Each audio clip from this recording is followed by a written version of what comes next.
wameona waliokufa Waislamu si wengi, walioumia Waislamu si wengi, watoto wa Kiislamu si wengi.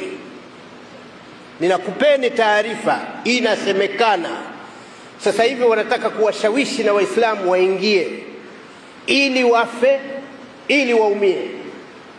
Alafu nitakuja kusema kwamba hatujawaambieni.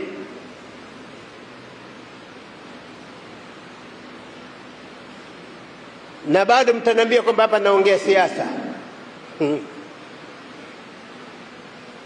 Mimi natetea maisha ya watoto wenu.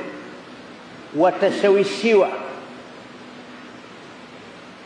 na tayari iko katika kuwashawishi, sio watashawishiwa. Hiyo inaendelea, ili na wao wafe, ili na nyie mlie kama wanavolia